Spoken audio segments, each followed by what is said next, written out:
ምን ወሰንክ? ይኸውልሽ እድል ግልጽ የምትሆን ከሆነ ግልጽ ነኝ፣ ካልሆነ ምንም ልንስማማ አንችልም። በጣም ትልቅ ችግር ተፈጥሯል። ምንድነው እሱ? ናቲ ምን ከሰርኩበት አምልጧል። ምን? እኔን ለማስፈራራት እየሞከርክ ነው? እድል የምሬን ነው። ቆይ ናቲ የምር በህይወት ነበር? አዎ አስሬው ነበር። ነገር ግን ዛሬ ጠዋት ስመጣ ገመዱን በጥሶ አምልጧል። ወይኔ ጉዴ! አሁን ምን እያልከኝ እንደሆነ ግን ገብቶሃል? ቶሎ የሆነ ነገር ማሰብ አለብን። በቃልን። ወይኔ እድል አትፍሪ፣ ምንም አያመጣም። ናቲ እኮ ነው፣ ዜማ ወይም አቤኔ አይደለም። ናቲ ቢሆንስ እስካሁን እጅ ውስጥ አልነበር እንዴ? እስካሁን እጅህ ላይ የነበረው አምኖ ስለካድከው እንጂ ከናቲ በላይ ሰይጣን እንዳልሆን ካንተም ታውቀዋለህ። አሁንም እጅ ውስጥ አስገባዋል። ዝም በል እስቲ። ወይኔ ኢዛና፣ ምን አይነት የጅል ስራ ነው የሰራኸው? ይኸውልሽ እድል፣ ምንም አታስረዳኝ። እንዴት በህይወት ታቆየዋለህ? አሁንም እጃችን ማስገባት እንችላለን። በገዛ እጅ ጉድጓድህን ቆፈርክ። እድል፣ ለምን ተረጋግተሽ አሰሚኝም? ምንድነው የምሰማ? ምን ቀረ ደግሞ? ይኸውልሽ ዝም ብለሽ ስሚኝ። ናቲ ለወንድሙ ሲል ምንም ያደርጋል። ስለዚህ እኛ ከናቲ ለመትረፍ የምንችልበት መንገድ አንድ ብቻ ነው። ምንድነው እሱ? ልዑልን ማገት። ታው እንጂ ልዑልን ማገት እንዲቀላል ነው እንደሚመስልህ? እንኳን ወንድሙ ሞቶ ብቻውን ማንም አይጋፈጠውም። አንቺ ደግሞ ሁሉም ነገር በጉልበት ብቻ ነው እንደሚመስልሽ? አንዳንዴም ጭንቅላት እንጠቀም እንጂ። አልገባኝም። ልዑልን ወጥመዳችን ውስጥ ለማስገባት አንድ እቅድ አለኝ። ምንድነው እሱ? እሺ ግን የሚሆን ይመስልሃል? አትፍሪ፣ ግን ሳያገኙ መፍጠን አለብን። መልካም። ናቲና ልዑል ተገናኙ። ናቲ የልዑል ስልክ አልሰራለት ብሎ ዝም ብሎ እየሄደ ባለበት ሰዓት እንዳጋጣሚ ልዑል ቁጭ ብሎ አሁን ወንድሜን እንዴት ነው የማገኘው? የግዴታ ሰው መግደል አለብኝ ማለት ነው እያለ ቁጭ ብሎ እያሰበበት ባለ ሰዓት እንዳጋጣሚ ተገዝ ብሎ ሲያልፍ ብቻ ወንድሜ እንዳይሆን ብሎ ወንድሜ ናቲ በሚለው ሰዓት ናቲም ዘወር ሲል ፊት ለፊት ከልዑል ጋር ተገጣጠሙ። ወንድሜ አገኘሁ፣ የሆነ ነገር አላደረጉም፣ ደርሽብሃለሁ እያሉ እንግዲህ ሁለታቸውም ተቃቅፈው በለቅሶ ሲላቀሱ ነበረ። አሁን ላይ ደግሞ እድልና ኢዛና የሚያደርጉት ግራ ገብቷቸው ሁለታቸውም ተደዋውለው እየተመካከሩ ይገኛሉ። እድል እንኳ ምንም ኢዛናን ባትቀበለውም ነገር ግን የናቲ በህይወት መኖርና ናቲ እንዳመለጠ ሲነግራት በጣም ነበር የደነገጠችው። እሷ አሁን ላይ መረጃ እያጠፋፋች ባለችበት ሰዓት ናቲ ደግሞ ሌላ ተጨማሪ መውጣቱ በጣም አስጨንቋታል። ምክንያቱም ናቲ ከወጣ ሁሉም ነገር እንደሚበላሽበት በደንብ ታውቀዋለች። ናቲ ማንም የሚችለውና የሚያሸንፈው አይደለም። ከወንድሙ በላይ በጣም ኃይለኛ እንደሆነ እሷም ኢዛናም ጠንቅቀው ስለሚያውቁ በጣም እያስጨነቃቸው ነው። ነገር ግን እነሱ ኢዛናን ያመጣው ሀሳብ ልዑልን ማገት ነበረ። ነገር ግን ቀድመው እነሱ ተገናኝተዋል። ደስ የሚለው ነገር ማለት ነው የሁላቸውም የእድልና የኢዛና ሴራ በሚገባ ከሽፏል ማለት ነው። እንግዲህ ከአሁን በፊት አቤል እድል ወደ ደውል ብላ አስደውላው ነበረ። እንግዲህ ሁላችንም እንደምናውቀው አቢኒ ጋር አቢኒም በሚገባ ተንኮል እንደሆነ ወጥመድ እንደሆነ ቢያውቅም ነገር ግን እመጣለሁ ብሎ ቀጥሮት ነበረ። አቤል አማራጭ ስላጣ ስልኩን ዘግቶ ጠፍቶ ነበረ። ግን የእህቱ ጉዳይ አላስቀምጥ አላስተኛ ስላለው እድልንም ሳያማክራት በቀጥታ ወደ አቢኒ ጋር ደውሎ በድጋሚ እንገናኝ ብሎ ሲቀጥረው አሁን ላይ ብቻችንን መሄድ የለብንም ብላ ዜማ ስልኩን አንስታ ወደ ኢንስፔክተር ቃላብ ጋር ደውላለት ነበረ። ቃላብም ችግር የለውም ወደዛ ወደ ቦታው ሂዳችሁ እናንተም እኔም እዛው ሄዳለሁ እንገናኝ ብሎ ስልክ ዘግቶ ነበረ። ስልክ ዘግቶ ካጨረሰ በኋላ አቤኒ እና ዜማ በጣም እያወሩ ስላሳለፉት ነገር አሁን ላይ ደግሞ አዲስ እቅድ ማውጣት እንዳለባቸው እየተመካከሩ ባሉበት ሰዓት ድጋሚ ደውሎ ዛሬ ብትቀር የመጨረሻ ነው የሚሆነው፣ ዜማን በህይወት አታገኛትም ብሎ ድጋሚ ሲያስፈራራው ይሄ ልጅ በጣም ነው የቸኮለው።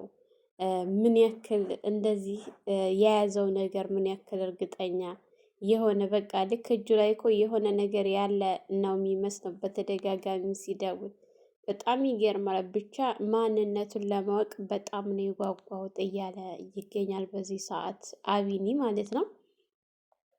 እውነት እንግዲህ አቢኒ አሁን ላይ ከአቤል ጋር ሲገናኝ ያዳ እጁ እንዳለበት እንዲያስብ ይረዳዋል። ምክንያቱም ያዳና እሱ የአቤልን እህት ያዳ ስለሚወዳት ኑሃም ከነሱ ጋር ትኖርበታለች ብሎ ያው አንድ ጥርጣሬ ይሆንለታል። በእርግጠኝነት አቢኒ በአሁን ሰዓት ላይ እስካሁን ድረስ ያዳ እዚህ ጉዳይ ላይ እንዳለበት እርግጠኛ አልሆነም። ያዳ በጭራሽ እዚህ ውስጥ ይኖራል ብሎ አላሰበም። አሁንም እንደዛው ነው፣ አስተሳሰቡ አልተቀየረም ማለት ነው። እንግዲህ ዜማ ሁኔታዎቹን እየሆኑ እንዴት እንደሚሆኑ በትክክል ዝም ብለህ መመልከት ነው አቢኒ ብላ ስትነግረው፣ እሱማ እናየዋለን፣ ግን የእውነት ያዳ እዚህ ቦታ ላይ እጁ ካለበት ብቻ አላውቅም ምን እንደሚፈጠር እያለ ለዜማ ሲነግራት ነበረ። ምናልባችም ሊሆን ይችላል አቢኒ፣ አይሆንም አትበል፣ ሊሆንም ስለሚችል ቢያንስ ከወዲሁ ብታስብበት ጥሩ ነው። ዛሬ ሰዓት እኮ በጣም አስቸጋሪ ነው። እንኳን ሰው ራሳችንን የማናምንበት ጊዜ ላይ ነው የደረስነው እያለች ስትነግረው፣ እሱማ ልክ ነሽ፣ ብዙ ነገር እያየን ነው። ግን ደግሞ ያዳ አንቺ በታያሽበት ሰዓት በጣም ብዙ ነገር ሲሆን ነበረ።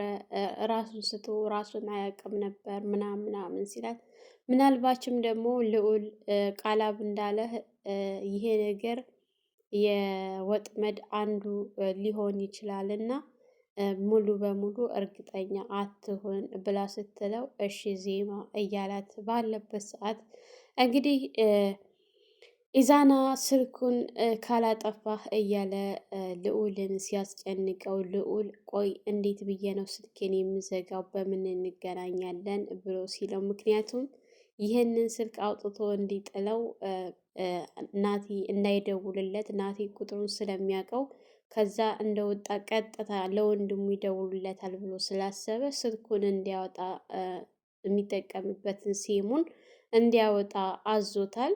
እሱም ደግሞ በጣም ግራ ተጋብቶ ያው እሺ ብሎት ነበረ። ነገር ግን ናቲ የእነሱን ሴራና ተንኮል ጠንቆ ስለሚያውቅ ወንድሜ እያለ ነበረ በተደጋጋሚ ወንድሙን እንዲህ አይነት ቦታ ውስጥ እንዲገባበት ስላልፈለገ ማለት ነው። ወንድምና ወንድም ያላቸው ፍቅር በጣም ያስቀናል። ኢዛና ራሱ ፍቅራችሁ በጣም ያስቀናል ሲል ነበረ። እውነትም ፍቅራቸው በጣም ያስቀናል፣ የናቲና የልዑል ፍቅር። ልዑልም የወንድሙ ነገር በጣም እያሳሰበው እና እያስጨነቀው ስለሆነ እንግዲህ ሳይወድ በግድ እሺ ብሎ ተስማምቷል። ነገር ግን ኢዛና በአሁኑ ሰዓት የሚይዘው የሚጨብጠው በጣም ነው ግራ ያጋባው። ምክንያቱም እነሱ ሁለታቸው ከተገናኙ ምን አይነት ኃይል እንደሚኖራቸው ጠንቅቆ ስለሚያውቅ እድል እንደውሎ መለማመጥ ነበረ። እድል ደግሞ አንተ ድብቅ ስለሆንክ እኔ እናንተ በዚህ ሁኔታ መቀጠል አንችልም፣ ግልጽ ሁነህ ና ቶሎ፣ ግልጽ ሁኝ ይቀርብሃለሁኝ። አዎ ጧት አብረን እንስራ ብዬህ ነበረ። አሁን ምን ተገኝቶ ነው? በምን ጊዜ ነው ሀሳብህን የቀየርከው? ስለዚህ አብረን ልንሰራ አንችልም ብላ ስትለው፣ እድል ብሎ እየተፈጠረውን በሙሉ ሲነግራት፣ ምናልባች እኔን እያስፈራራኸኝ እየሆነ ባልሆነ ኢዛና ስትለው፣ አይደለም እድል፣ አንቺ እንደምትዩ አይደለም። ናቲና ስር ያስቀምጨው ነበረ ወደ ውጭ ወጥቼ፣ ነገር ግን ስመጣ ገመዱን ፈቶ አምልጦ ወጥቷል እና እባክሽን ከባድ ችግር ተፈጥሯል እያለ ሲማጸናት፣ ብቻ አላውቅም እንዴት ቆይ ኢዛና፣ እንዴት ትልቅ ስህተት ነው የሰራኸው? ናቲን ያልገደልከው ቀን አንተ እንደሞትክ ቁጠረው። እንዴት በህይወት ታቆየዋለህ?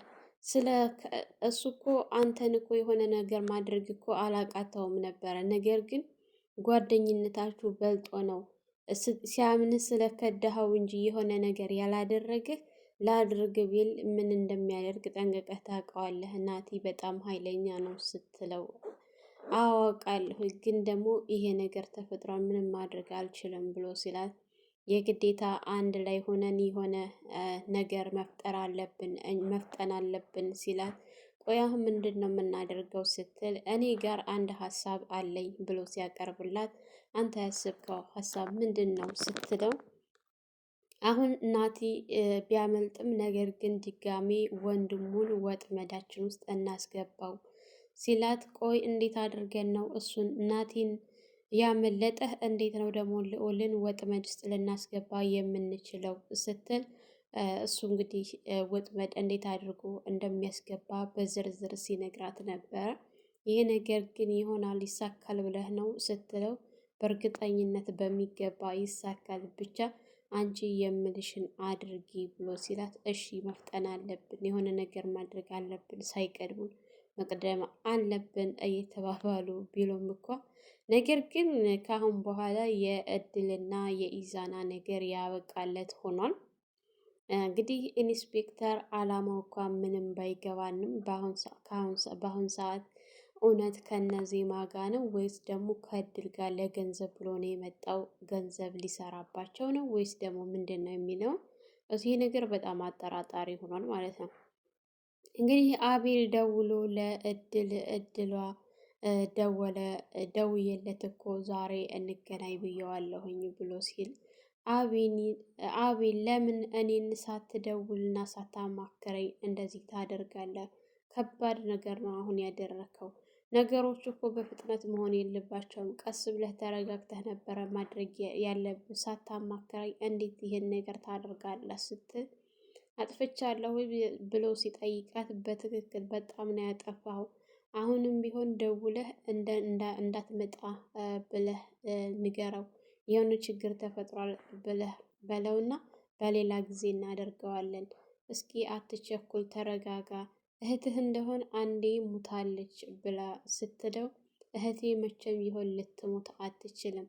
እህቴ ከሞተች አንደኛችሁን በህይወት አትተርፉም፣ ሁላችሁንም እጨርሳችኋለሁ ብሎ ሲዝትባት፣ ነገር ግን እሷ አሁን ሰዓት ላይ የአቤል ጉዳይ አላሳሰባትም። ያሳሰባት የናቲ መጥፋት ነው። ናቲ ቢያገኛት ያደረጉበት ስቃዩ እየታያት ስለሆነ ያ ነገር ምንድን ነው የሚፈጥርብኝ እያለች በጣም እያሰበች እና እየተጨነቀች ነው በአሁን ሰዓት ላይ ማለት ነው።